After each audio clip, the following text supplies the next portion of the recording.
네, 우리 함께 말씀 읽겠습니다. 에베소서 5장 11절부터 16절까지입니다. 에베소서 5장 에베소서 4장 11절부터 16절까지입니다. 에베소서 4장 11절부터 16절까지. 제가 1절 읽고 여러분 11절 읽고 여러분 12절 읽고 교독하시겠습니다. 그가 어떤 사람은 사도로, 어떤 사람은 선지자로, 어떤 사람은 복음 전하는 자로, 어떤 사람은 목사와 교사로 삼으셨으니 이는 서로 이야기하여 공사에 이야기하여 그리스도의 몸을 세우시라. 우리가 다 하나님의 아들을 믿는 것과 아는 일에 하나가 되어 온전한 사람을 이루어 그리스도의 장성한 분량이 충만한 데까지 이르리니 이는 우리가 이제부터 어린아이가 되지 아니하여 사람의 속임수와 간사한 유혹에 빠져 온갖 우리는 죄에 걸려 도망하지 않게 하라. 오직 사랑 안에서 참된 것을 하여 범사에 그에게까지 자랄지라. 그는 머리니 곧 그리스도라.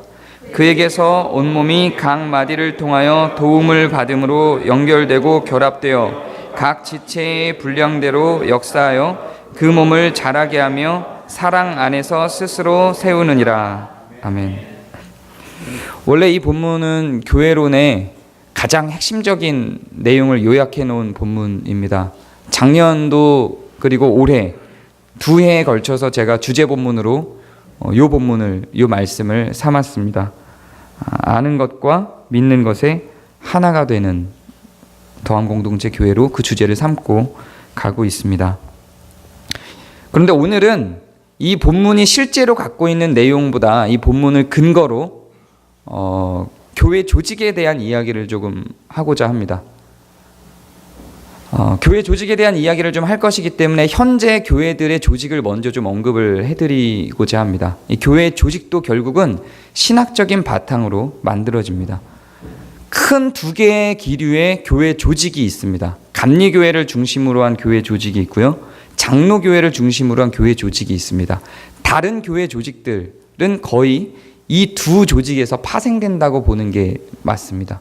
감리교를 중심으로 한 교회 조직은 이런 원리를 갖고 있습니다. 교회의 결정권자가 누구인가라고 할 때 말씀입니다. 여기에는 성도라면 누구나 동의할 것입니다. 그렇기 때문에 감리교에서는 그럼 그 말씀을 들고 있는 자가 누구인가라는 질문에 감독이라고 불리우는 목회자라고 정한 것입니다. 그래서 교회의 결정권자가 감독입니다. 그래서 감리교는 공식적으로 교회의 결정권자를 감독으로 인정합니다. 여기서 감독이란 목회자를 의미합니다.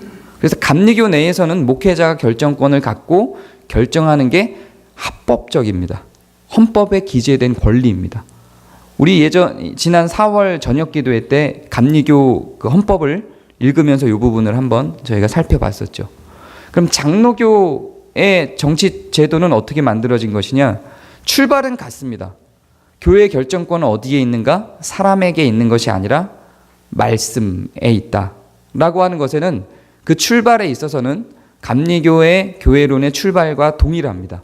그런데 그럼 그 말씀이 누구에게 있냐에 대한 해석이 달라집니다. 감리교에서는 그 말씀이 목회자, 설교자에게 있다라고 전제하고 있었다면 장로교에서는 그 말씀이 만인 제사장서를 근거로 성령이 있는 모든 성도, 여러분 모두에게 있다고 전제를 합니다.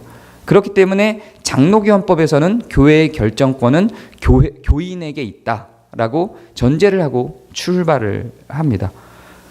그래서 이 굉장한 큰 차이가 어떤 조직 체제를 만들어내냐면 감리교에서는 결정권이 감독에게 있기 때문에 그 감독이 결정한 것을 감시하는 일반 성도들의 어떤 구조가 형성이 되게 됩니다. 그래서 결정하는 감독과 즉 결정하는 목회자와 그것을 점검하는 성도의 그 이중 구조로 교회가 운영되도록 조직화되어 있습니다. 그러니까 무조건 포괄적으로 결정하게 두지는 않아요.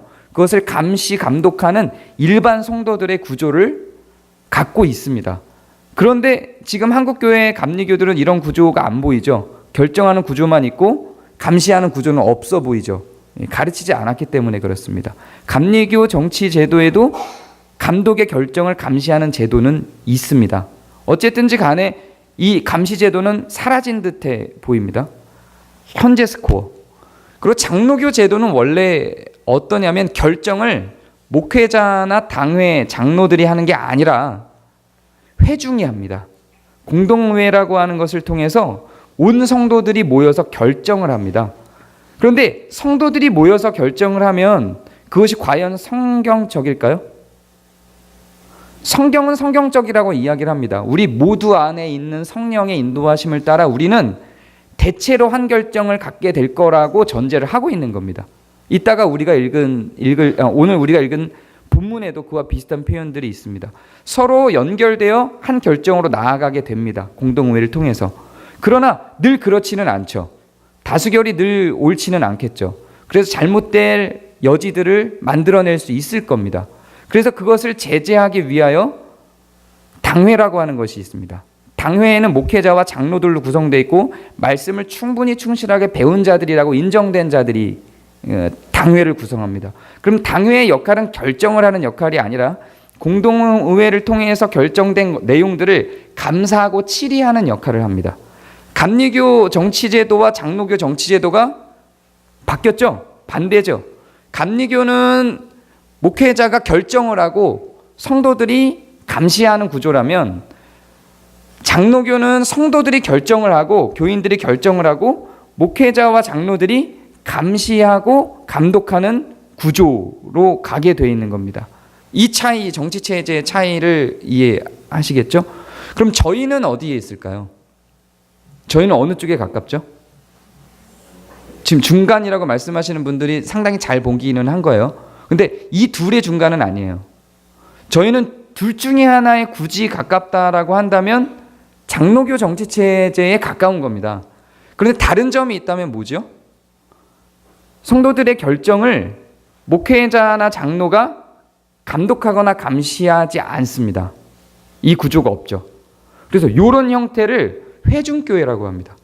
원래는 회중교회하고 장로교 정치체제가 진화된 형태로 같은 맥락을 갖고는 있습니다. 같은 신학을 갖고는 있습니다. 그런데 회중교회하고 장로교회하고 그 중간 어디쯤에 저희들이 있습니다. 저희 교회가 있습니다. 왜냐하면 저희 교회는 그 감사하는 제도를 장로교회에서는 장로들과 목회자가 감사를 하는데 저희 교회는 감사를 이것조차도 일반 성도 중에서 따로 뽑죠. 그래서 그 감사를 위임하죠. 감사로 뽑힌 자에게. 그래서 어떤 측면에서는 회중교회 같고 어떤 측면에서는 장로교회 같은 그 중간 지점 어디에 우리가 있는 겁니다. 그러면 이 사이에서 발생되는 문제들이 분명히 있을 겁니다. 이거는 다른 데서 해본 정리된 체제가 아니라 우리가 새롭게 만들어낸 어떤 체제이기 때문에 문제들이 발생할 것입니다. 그 부분을 우리가 좀 다루어 보고자 합니다.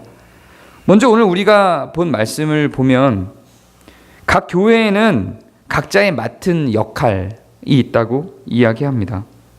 그래서 어떤 자는 사도로, 어떤 자는 선지자로, 어떤 자는 전도자로, 어떤 자는 목사로, 어떤 자는 교사로. 이것은 성경에 기록된 직분들입니다. 자, 그러면 이것도 교회의 직분제도라고 하는 먼저 제가 했던 설교 내용 중에 이미 다룬 거기 때문에 짧게 요약하고 넘어가고 자세히 알고 싶으신 분은 그 설교를 찾아서 들어보시면 좋을 것 같아요. 이 교회의 직분제도는 성경에 이렇게 나타났으니 절대적이다. 그러니 꼭 이렇게 지켜야 한다. 맞습니까? 네, 왜 아니죠? 그럼 성경을 부정하라는 이야기입니까? 그렇게 따지고 가면 구약 시대에는 제사장이 있었잖아요. 선지자 있었고 레위족이 있었잖아요. 그거 유지해야 되는 거죠. 그리고 신약 시대에는 또 제도가 바뀌었거든요. 그리고 초대교회의 제도는 또 바뀌었어요. 뭐가 맞는 걸까요? 제비를 뽑아서 정할까요? 맞는 게 그 시대에 따라서 그 시대에 맞춰서 다 맞는 겁니다. 틀림이 없이 전부 그 시대에 따라서 맞는 것들입니다. 그러니까 성경조차도 제도를 어떤 하나로 특정지어 나타낸 것이 아니라는 이야기입니다. 심지어는 집사가 생겨나는 과정을 성경에서 기록하고 있잖아요. 집사가 왜 생겨났죠? 하나님께서 율법을 딱 만드셔서 모든 교회는 집사를 두어야 하느니라 이렇게 11계명 이렇게 만드신 게 아니죠. 사도들이 설교를 하고 기도하고 행정까지 다 하다 보니까 행정에 구멍이 났어요. 그러면서 그 구멍을 메꾸기 위해서 어떻게 해야지 고민하다가 집사를 만들자. 그래서 그 행정을 집사들에게 맡기자. 없던, 성경상에서도 없던 것을 새롭게 만들어내서 시행한 거죠. 직분제도라고 하는 것은 그 상황과 시대에 맞게 변형될 수 있는 겁니다. 그거 자체가 고유의 어떤 직분으로 영원히 존재해야 하는 직분이 아니라는 이야기입니다. 만약에 그러하여야 한다면 구약시대부터 혹은 신약의 출발부터 집사라는 제도가 있어야 됐겠죠. 그런데 없죠. 당장 또 하나 살펴볼까요? 지금 여기에 기록되고 있는 교회의 직분으로 나타나 있는 선지자. 지금 없잖아요. 물론 본인이 선지자라고 주장하시는 몇몇 분들이 계시긴 합니다. 그런데 우리는 그거 신뢰하지 않잖아요. 사도 지금 없잖아요. 네, 신사도 운동이라는 운동 속에 본인이 사도라고 주장하시는 분들이 있기도 합니다. 저는 이런 분들도 만나봤어요. 만나서 그런 분들은 본인들끼리 사도라고 호칭을 합니다. 네. 깜짝 놀라시네요. 되게 일반적인 건데, 고사도 왔어? 뭐 이렇게 합니다. 네, 권사도 이렇게. 근데 우리는 인정하지 않죠.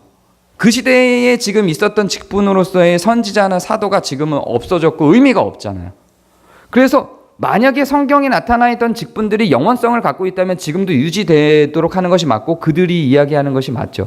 왜 선지자와 사도가 지금 없어졌는지에 대해서는 또 다른 신학적인 문제고 교회 직분에 관련된 문제로 풀면 오늘 설교가 너무 길어지기 때문에 이거는 없는 게 맞다라고 그냥 전제하고 지나갈게요. 혹시 더 궁금하시면 찾아오시면 답변해 드리겠습니다. 선지자하고 사도는 지금 시대에는 없는 겁니다.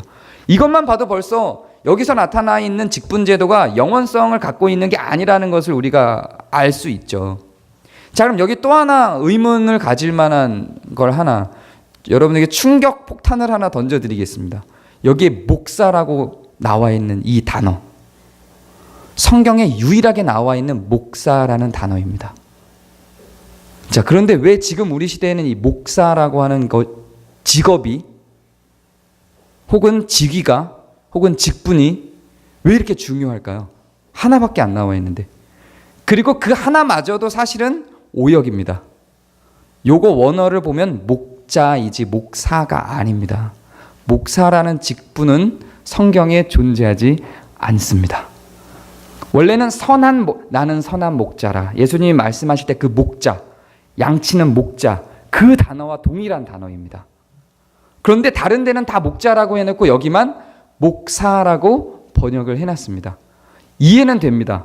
왜냐하면 교회의 직분을 이야기하고 있는데 누구는 선지자로, 누구는 어떤 이는 사도로, 어떤 이는 목자로 이렇게 해놓으면 목자, 교회 안에 양치는 사람이 있어? 이렇게 오해할 수 있잖아요. 그래서 그게 뭘 하는 건지를 양치는 목자와 구분시키기 위해서 번역을 이렇게 해놓은 것일 뿐인데 그거를 딱 집어서 목사가 성경에 있어 이렇게 가르치시면 곤란합니다. 사실은 성경에 없는 직분을 지금 현대 교회들은 만들어 놓고 있는 겁니다. 성경을 조금 더 근본적으로 들어가서 이 직분을 이해하려면 장로와 감독 정도로 이해하는 것이 더 타당합니다. 목사라는 이름을 갖고 있는 것으로 이해하는 것보다 장로와 감독으로 이해하는 것이 훨씬 타당합니다. 여기에서 감독은 그 교회를 총괄하여 책임지고 있는 어떤 대표성을 띠고 있는 자리, 그리고 장로도 마찬가지로 총괄하여 대표성을 띠고 있는 자로 인정을 하는데, 장로는 주로 어떤 역할을 했냐면 성도들을 돌아보고 그 성도들의 대표로서 지역교회의 다른 교회 대표들과 만남을 갖는 대표성을 띠고 가는 자를 장로로 불렀습니다. 그리고 그 교회의 모든 것들을 총괄하여 관리하고 이끌어가는, 인도하는 대표성을 띠고 있는 자를 감독으로 불렀습니다. 둘 다 같은 직종 중에 하나입니다. 그러나 감독이라고 이름 불리는 자들은 교회 내부를 관리하고 교회 안에 있는 성도들을 관리하는 측면으로, 장로라고 불리우는 자들은 마찬가지로 함께 목양을 하지만 그 대표성을 띠고 다른 교회의 대표들과 만나는 자리에 나가는 자로, 그렇게 성경은 분리를 해서 세우곤 합니다. 물론 이것도 그때가 몰래 각 교회 성도들의 대표들이 몰래 모여야 하는 그런 분위기였기 때문에 만들어진 직분이라고 저는 이해를 합니다. 그래서 이것조차도 사실은 이 역할은 필요하나 굳이 이름이 감독이어야 하거나 굳이 이름이 장로이어야 할 필요는 없다고 봅니다. 그런 측면에서 목사가 성경에 목사라는 단어가 없으니 무의미해진다. 감독이라는 단어가 성경에 있으니 감독을 써야 한다. 집사라는 단어가 성경에 있으니 집사라는 단어를 써야 한다라고 하는 주장들도 저는 사실상 무의미하다고 생각합니다. 집사라는 단어를 지금 굉장히 어색하잖아요. 이거 쓰는 사람이 없잖아요. 그러니까 이거를 운영위원 이렇게 바꿔도 저는 무방하다고 생각을 합니다. 혹은 행정교인 이렇게 바꾸든지 이런 명칭 자체는 중요하지 않다는 생각입니다. 그런 의미에서 목사라는 것이 지금 필요에 따라서 지금 교회 구조들의 필요에 따라서 존재할 수는 있다고 여겨집니다. 무슨 이야기인가 하냐면 교회 안에 있는 직분 제도가 논쟁을 하고 교회 안에 있는 조직이 논쟁을 하고 싸우며 교회를 분리시키고 이럴 만한 근거로 사용될 만큼 중요하지 않습니다. 그렇지 않습니다. 더 중요한 본질이 분명히 있는데 이런 곁가지들로 싸우느라고 더 중요한 본질을 놓치고 있는 것을 우리가 봅니다. 이런 직분을 왜 세웠다고 성경이 이야기하고 있냐면 하나님을 아는 것과 믿는 것에 하나가 되어 사람을 온전하게 만들어 그 온전해진 사람들이 서로 사랑하게 하도록 하기 위하여 이 직분을 뒀다고 합니다. 그런데 이 직분에 대한 논쟁과 싸움을 함으로 사랑이 깨지고 아는 것과 믿는 것이 분열되며 온전한 사람이 온전하지 못하고 고통을 갖게 된다면 이건 이 직분들에 대한 논쟁을 포기하는 것이 더 맞는 것입니다. 지금 우리가 읽은 본문에 보면 12절에 이렇게 목사와 교사로 삼으셨으니 이는 성도를 온전하게 하여 봉사의 일을 하게 하며 그리스도의 몸을 세우려 하심이라 라고 이 목적을 두고 있습니다. 결국은 성도가 온전하여져서 그리스도의 몸을 세운다고 합니다. 여기서 그리스도의 몸이 무엇입니까? 교회죠. 야, 좋네요. 이렇게 답이 탁탁 나오고. 교회입니다. 교회를 세우기 위하여 이 직분을 둔 겁니다. 그런데 이 직분의 관계로 인해서 직분을 지키기 위해서 이걸로 인한 분쟁을 위해 교회가 깨어진다면, 교회가 세우지 못하게 된다면 순서가 바뀐 겁니다.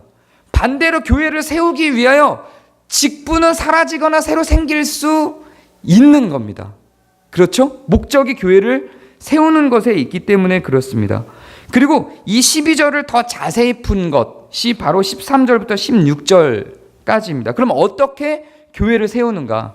먼저 어떻게 성도를 온전하게 하는가부터 시작이 됩니다. 13절을 보면 어떻게 성도를 온전하게 하냐면 하나님의 아들을 믿는 것과 아는 일에 하나가 되어 온전하게 사람을 만들어 간다고 기록하고 있습니다. 하나님의 아들을 믿는 것과 아는 것에 하나가 되어 우리는 온전해집니다. 이것이 우선순위입니다. 그래서 제가 작년과 올해에 걸쳐서 지금 이 작업을 하고 있는 것입니다. 여기서 하나님의 아들을 믿는 것과 아는 것에 하나가 된다라고 하는 이야기는 논쟁의 여지가 없이 목회자가 설교자가 설교하는 것에 무조건 굴복하라는 의미가 아닙니다. 그런 의미의 하나가 되도록 요청하는 것이 아닙니다.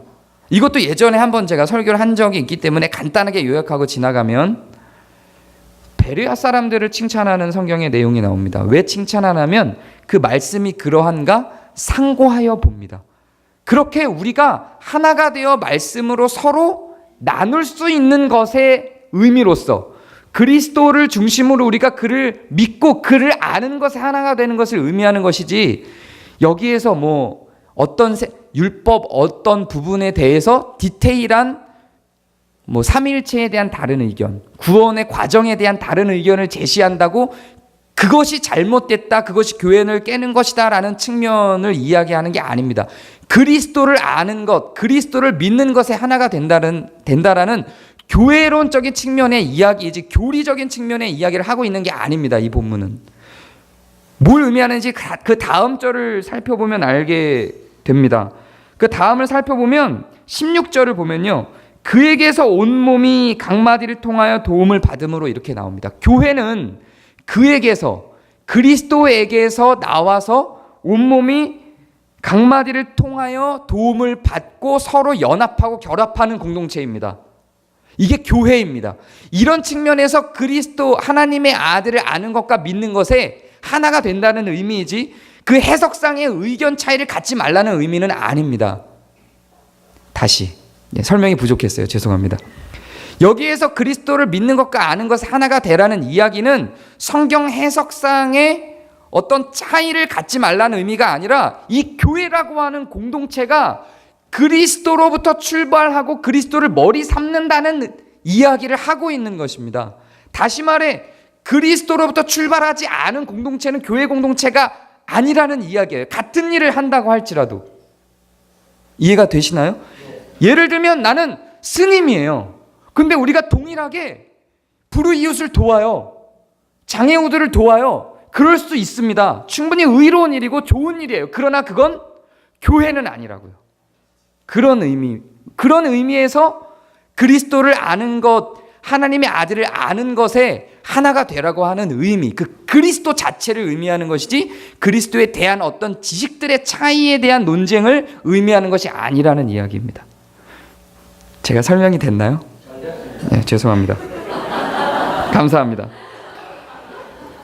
그런데 이 과정 중에 중요한 게 하나가 있어요. 이렇게 하나가 돼서 그리스도의 몸을 세우는 과정에 아주 중요한 게 있는데, 각 사람이 속임수와 간사한 유혹에 빠져 온갖 교훈의 풍조에 밀려 요동하지 않게 하도록 하라는 전제가, 이게 온전한 성도라는 의미입니다.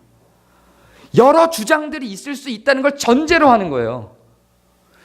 아무런 다른 주장도 있을 수 없어가 아니라 다른 많은 주장들이 있을 수 있다는 걸 전제로 하고 있는 겁니다. 그런데 그런 것들로 말미암아 요동하지 말자고요. 그것들로 말미암아 우리의 하나됨과 그리스도의 몸됨이 요동하지 말자고요. 여러분과 제가 다른 생각할 수 있어요. 제가 설교한 거에 불만을 품을 수 있습니다. 그래서 그 불만을 제시할 수 있고 질문할 수 있어요. 그럴 수 있는 정도가 아니라 그렇게 좀 해주셨으면 좋을 것 같아요. 그래서 많은 다른 생각, 교회에 대한 많은 다른 생각들이 있을 수 있습니다. 그런데 그것으로 인하여 요동하지 않도록, 그것에 밀려서 요동하지 않도록 하자는 이야기입니다. 그렇게 그리스도의 몸을 하나 되게 만들자는 이야기입니다. 이게 교회입니다. 이걸 위해서, 이걸 향해서 교회 조직이 있고 교회 직분이 있는 겁니다. 이거를 교회 직분 제도나 교회 조직이 깬다면 그건 바꿔내야 될 필요가 있는 겁니다. 만약에 교양 제도가 이것들을 더 견고하게 한다면 그냥 그걸 유지해도 괜찮습니다. 만약에 감리교 제도가 시대의 흐름에 따라서 그게 만들어졌을 당시에는 그것이 이 목적을 더 잘 맞춰 진행할 수 있는 것이었다면 그때는 그게 더 맞는 구조였던 것입니다. 그리고 우리는 지금 이 교회의 하나됨과 그리스도의 몸을 세워나가는, 교회를 세워나가는 이것에 더 맞는 직분제도와 교회 조직이 있다면 그것을 구축하면 되는 것입니다. 이런 기준으로 아까 제가 얘기했던 지금 이 건강한 작은교회 운동과 소위 교회 결정권은 교인에게 있다라고 하는 주장에 대해서 반론을 제기했던 그 반론의 과정들을 하나하나 얘기를 좀 드려볼까 합니다. 크게 두 가지 이의 제기가 있었습니다. 먼저 제신임에 대한 이의 제기였습니다. 감리교회는 제신임 제도가 없습니다. 한번 감독이 되면 그것은 교단에서 결정할 일이지 성도가 목회자, 즉 감독의 제신임을 요청하거나 요구할 수 있는 장치나 제도가 없습니다. 그런데 장로교회는 제신임 제도가 있습니다. 이미 있는 제도입니다. 어떻게 그 제신임을 요청할 수 있냐면, 평소에는 굳이 제신임 제도를 갖고 가지 않습니다. 그런데 제가 뭔가를 잘못했을 때, 제가 교회 공금을 횡령했거나 누구를 모함했거나 뭔가 문제가 있다고 여겨졌을 때 여러분들이 저에 대한 제신임을 요청할 수 있습니다. 그래서 제신임 과정을 언제든 가질 수 있습니다. 저희는 지금 규정상 저희가 갖고 있는 규정보다 이 장로교가 갖고 있는 규정이 원래 규정대로 간다면 더 무섭습니다. 저희는 지금 5년 동안 저를 여러분들이 제신임을 물을 수 없어요. 제가 별짓을 다 해도 여러분은 5년 동안 저와 함께 갈 수밖에 없습니다. 그런데 장로교 정치제도에 의하면 여러분은 저를 매주 제신임을 물을 수도 있습니다. 매달 물을 수도 있고요. 매년 물을 수도 있습니다. 저에게 문제가 있다고 생각이 되면 언제든지 제신임을 물을 수 있는 구조가 이미 있습니다. 그래서 이 건강한 작은 교회 운동이 제신임 제도를 갖고 있는 것이 잘못되었다라고 하는 비난을 하고자 한다면 장로교 정치 체제 자체를 비난해야 합니다. 그게 맞는 순서입니다. 장로교 정치 체제에서는 그렇게 문제가 있을 때마다 발휘할 수 있는 구조가 우리는 주기적으로 발휘할 수 있게 되어 있는 것 뿐입니다. 제가 볼 때는 장로교 정치 제도가 훨씬 더 진보적입니다. 전에도 한번 이런 얘기 한 적이 있죠. 저희가 훨씬 더 보수적입니다. 5년마다 재신임을 받기 때문에 그 재신임 제도를 갖고 재신임을 물을 때 교회가 분리될 수 있다라고 하는 지점에서 재신임 제도의 단점을 지적을 했습니다. 교회가 분리될 수 있다. 그럴 수 있죠.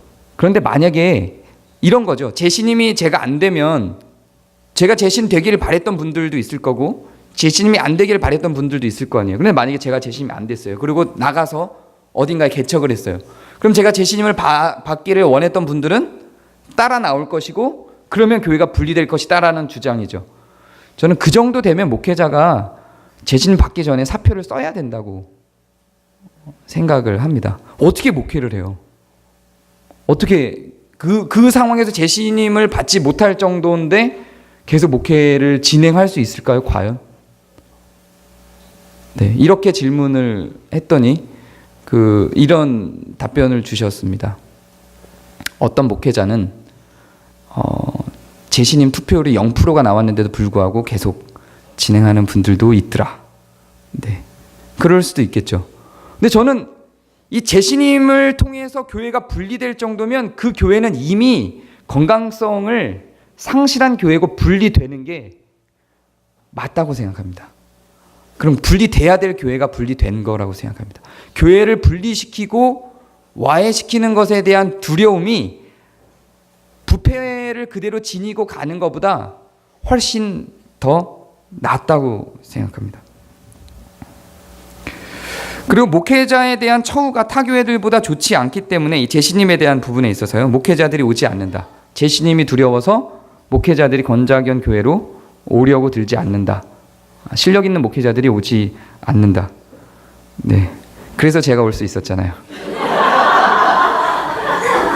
네, 실력 있는 목회자들이 많이 안아주셔서 네, 감사합니다. 제가 여기서 버티려면 재신임 제도를 계속 유지시키고 실력 있는 목회자들이 계속 안 오게 해야 될 것 같은 생각이 듭니다. 이런 것들 때문에 이런 것이 두려워서 오지 않으려고 한다면 같이 갈 수 없는 거죠. 저는 그게 맞다고 생각합니다. 교회 운영에 대한 지적들이 있었습니다. 정관과 규역이 목회자에 대항하기 위한 방법으로 사용된다. 장로교 정관을 제가 한번 장로교 헌법을 여러분 강의할 시간을 한번 주시면 제가 강의를 한번 해드리고 싶어요. 우리가 갖고 있는 규약이 얼마나 보수적이고 얼마나 목회자 중심적인 규약인지를 제가 장로교 정관을 한번 쭉 강의를 한번 해드릴게요. 장로교 정관을 정관대로 그 장로교 헌법을 헌법대로 진행시키면 목회자 아무것도 못합니다. 아무것도 못해요. 다 성도들이 해야 되는 구조 속에 사실은 있습니다. 우리가 훨씬 더 목회자 중심적인 구조의 정관을 사실은 가지고 있습니다. 이걸 주장하려면 장로교 헌법도 부정하는 게 맞는 겁니다. 다수결에 의한 결정이 옳지 않는 방향으로 갈 수 있는데도 불구하고 제동장치가 없다. 이 부분은 저는 좀 우리가 깊게 새겨둘 필요가 있다고 생각합니다. 우리는 감사제도를 갖고는 있죠. 근데 감사가 너무 약해요. 감사가 너무 약해서 매년 바뀌니까 힘도 없고 작년에 어떻게 했는지도 잘 모르고 그래서 감사제도를 좀 보완하면 저는 이 부분들은 보완해낼 수 있다고 생각합니다. 마찬가지로 여기에 대한 장치도 없애자가 아니라 보완을 하면 되는 거죠.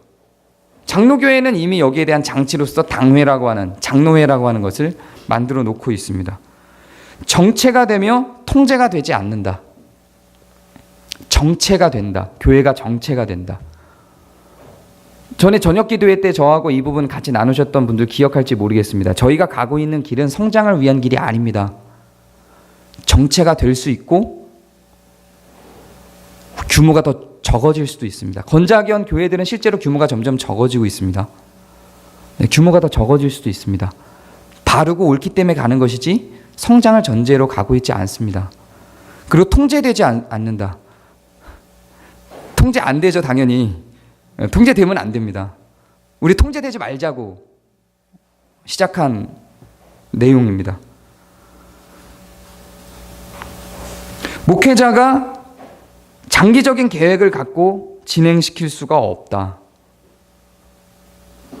들으신 적 있죠, 이것도. 목회자가 장기적인 계획, 5년 재신임이기 때문에, 그리고 그 계획이 성도들에 의해서 수정될 수밖에 없는 구조이기 때문에 목회자가 장기적인 계획을 갖고 교회를 운영할 수가 없다.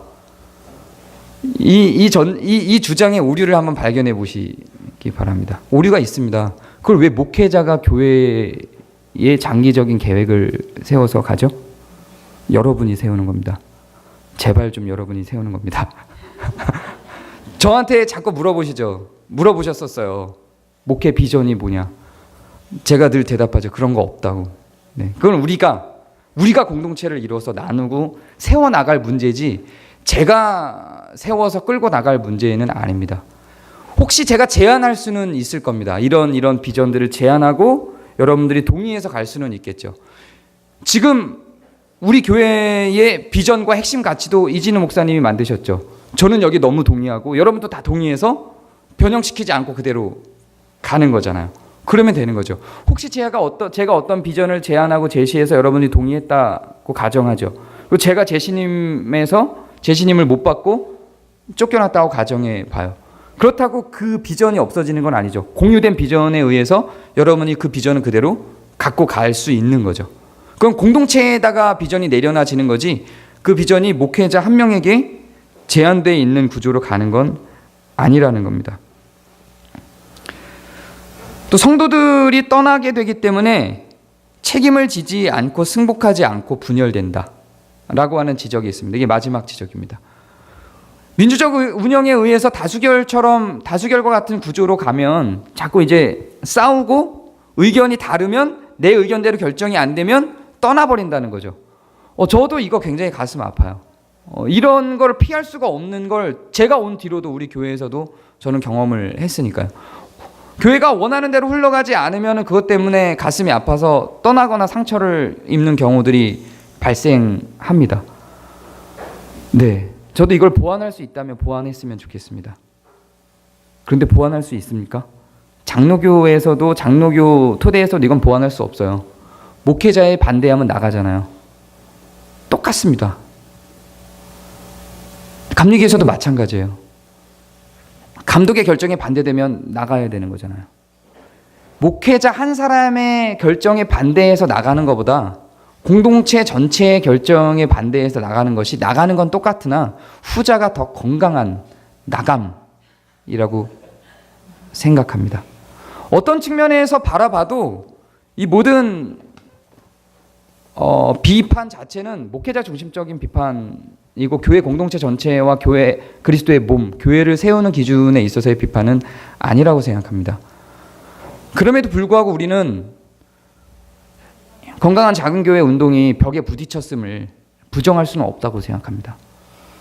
그래서 다른 여러 가지 벽들을 저는 이번에 이교다에서 제시됐던 내용들 말고 저 나름대로 다른 벽들을 많이 느끼고 있는데 이 내용들을 중심으로 목회자와 관련된 벽 하나만 제가 말씀을 드리고 마무리를 좀 하고 싶습니다.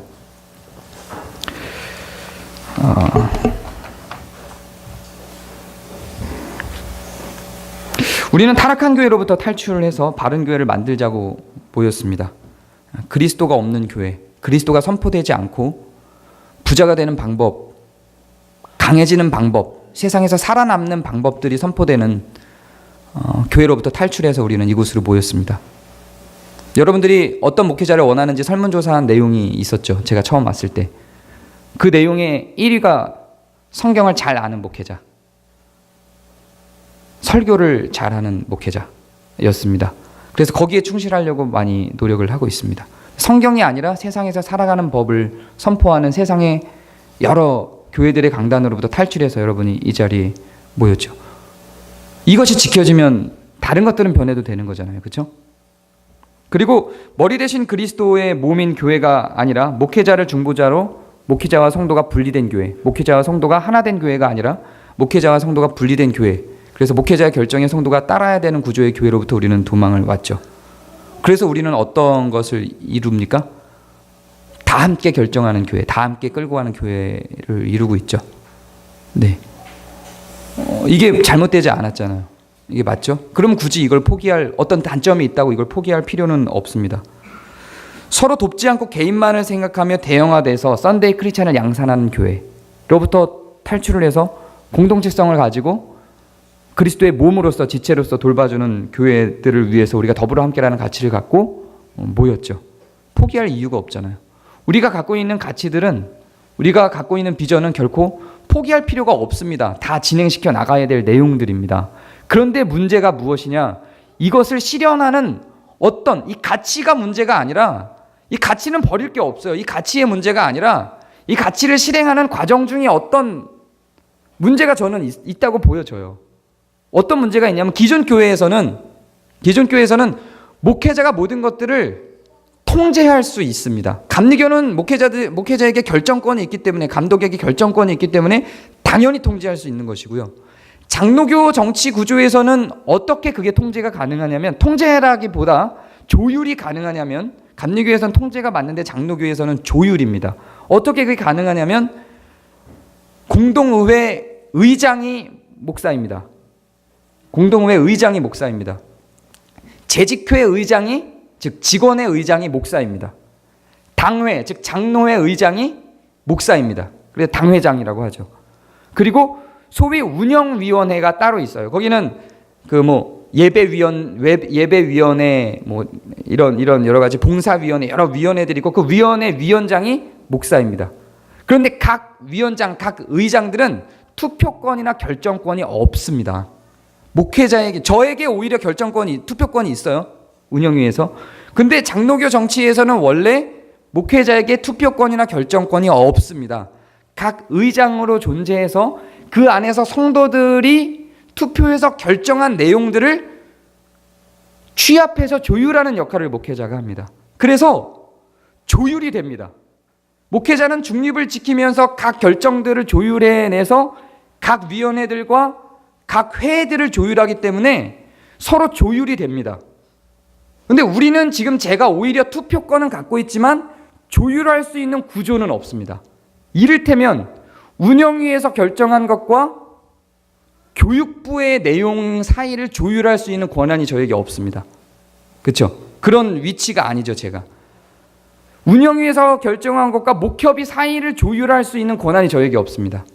그렇죠? 네. 봉사팀에서 무슨 일을 하는지 제가 알 수 있는 방법이 없어요. 예배팀에서 무슨 일을 하는지 제가 알 수 있는 방법이 없어요. 그러니까 서로 따로 놀면서 서로 다른 회의 결정이 나와서 그것이 부딪히는 일들이 실제로 우리 교회 안에서는 일어납니다. 실제로 발생을 하죠. 여러분들이 큰 문제는 없지만 작게 그런 불편함들을 느끼고 살아갈 것입니다. 그것을 제가 조율하겠다라는 게 아니라 앞으로 우리가 고민할 문제입니다. 장로교 정치체제에서 목회자가 그걸 조율합니다. 투표권을 포기하고. 근데 우리는 그걸 실제로 우리의 조직 속에서는 그걸 조율해낼 수 있는 방법이 없어요. 예전에는 있었던 것 같아요. 각 사역팀의 팀장들이 운영위원회를 했잖아요. 자연스럽게 조율이 됐죠. 그런데 지금은 그렇지 않죠. 각 팀들과 운영위가 따로 있기 때문에 조율이 안 되죠. 그래서 우리가 해결해야 될 문제는 제 생각에는 이거를 조율해내는 어떤 구조를 만들어내야 되지 않을까 하는 게 이제 제가 생각한 우리 교회의 벽입니다. 요 정도예요. 큰 문제는 아니에요. 그냥 제가 이게 설교 이 주제를 꺼낸 김에 그냥 평소에 생각하던 거 한번 던져본 거고요. 요 정도예요. 이런 거는 보완해서 그 가치를 더 잘 실현시키기 위해서 끌고 가면 돼요. 그래서 어떻게 하면은 각 팀과 운영위와 목협의와 교육부가 잘 연합해서 이 가치를 잘 실현하면서 만들어낼 수 있을까를 이제 고민해서 그것들을 가치를 향하여 실현시키는 구체적인 방안들을 생각해내면 됩니다. 이제 회의를 해서. 안 해도 이렇게 불편한 채로 또 가도 지금 우리 정도 구조는 불편하게 또 그냥 가도 괜찮아요. 이게 더 커지면 문제지만 100명 넘고 이런 문제지만 지금 정도는 충분히 우리가 그렇게 갈 수 있는 또 구조입니다. 불편하게. 근데 이 불편함이 있다고 가치를 포기하자 그리고 역행해서 되돌리자 이거는 아니잖아요. 불편한 채로 가자고요. 불편하면 불편한 부분들을 그냥 극복해내면 되는 거죠. 흔들리지 마시기 바랍니다. 건강한 자원교회를 하겠다고 하는 것이 결코 여러분들에게 좋고 결코 여러분들이 편하고 저에게 안 좋은 구조가 아닙니다. 저는 초반에도 얘기 드렸지만 이거 너무 좋아요. 여러분들이 힘들어지는 길입니다. 왜냐하면 제가 해야 될 일들을 여러분들이 해야 되는 거잖아요. 권리를 포기한다는 건 결국 그게 권리가 여러분들에게 간다는 거고 그럼 그 권리를 행사하기 위한 어떤 일들을 여러분들이 해내야 된다는 이야기예요. 좀 많이 가져가시고 저는 투표권도 없었으면 좋겠어요. 저는 그냥 진짜 설교하고 성경 공부하고 그냥 목양하고 이것만 딱 하고 나머지는 그냥 좀 제발 다들 나눠서 가져가셔서 여러분들이 그냥 다 했으면 좋을 것 같아요. 그리고 저한테 그냥 이게 교회 운영에 대해서는 그냥 차라리 신경 안 쓰는 게 어쩌면 어떤 측면에서 목회자에게 더 좋기도 해요. 제가 어떤 투표권을 행사함으로 인해서 저와 다른 의견을 가진 사람들이 저에게 상처 입을 수도 있거든요. 아예 그런 것들을 다 배제시키고 그냥 저는 모든 상황에 중립으로 그냥 관계만 맺고 가는 것도 제 꿈입니다. 제 꿈. 그렇게 될 날을 바라며 민주적 운영교회, 건강한 자원교회, 개혁교회로서의 여러분들의 희망과 포부를 포기하지 마시고 더 견고하게 만들어 가시기를 바랍니다. 제가 기도하겠습니다.